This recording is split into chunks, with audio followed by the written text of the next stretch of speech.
We'll start on that. Should brands be investing in ads? If not, why not?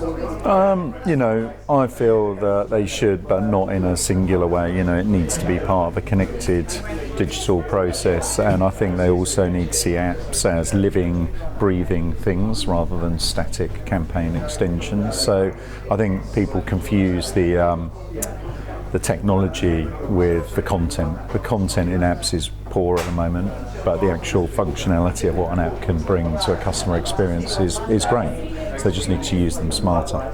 Do you think technology is perhaps moving a bit too quickly for agencies and brands? And if so, what should they do to catch up, stay ahead? Yeah, I think useful technology, there's two sides to technology. There's stargazing the future and what I call the sort of tech tourist sort of approach. And then there's useful technology that can enhance user experience and generate more commercial sales. And I think, you kind of need to divide the two. So you can't, as an agency, you've got to have an eye on the future, but we need to be careful about how we absorb that into our client's business, i.e. doing it at the right time. So what we do is we divide the sort of real-time technology that we're using to enhance our client's business, and then we have a separate innovations approach for how they might engage with longer-term potential. And I think if you confuse the two, it's quite problematic.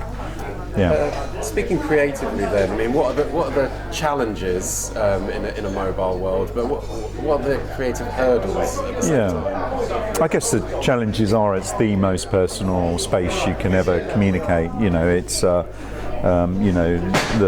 device that you've got your life on nowadays. So to get into that mindset and to be very careful about and very self-aware, which is a phrase I was using, about what you want to do in their environment is business critical. I think many clients go in there and think of it as an advertising platform and just presume that it's absolutely fine and appropriate to send people ads that will cover their screen. And I personally, as a user of mobile, I just don't think that's what it's all about. So, I think having that self-awareness is critical, and then, making sure that whatever you do on mobile, it has a destination, because and you're connecting everything together into some sort of ecosystem rather than just using it as another way to do TV advertising. Finally then, I know you're a big Facebook user. Mm-hmm. How do you find the ads in Facebook? And do you think Facebook as a company understands what agencies and clients really want, so they're good to work with?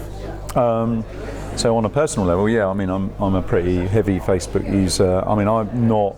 When I saw the ads that they made, I thought they were wonderful. I have not been served any of those ads. So I think there's something in the addressability and personalisation that's going a bit adrift. I just found out that the reason I get loads of single girl websites is I've never statused my relationship just because I'm like, well, I don't want to. People who know me, but they've obviously identify that and go, oh, he's old and sad. So there's something wrong in their personalisation model. In terms of how are they to work with, they're pretty good. They're not bespoke. They mention that. They deal with mass personalisation, but they're decent, professional. They're making an effort to improve the industry. So yeah, good. All right, Wilkins, thank you very much. All right, mate. Cheers.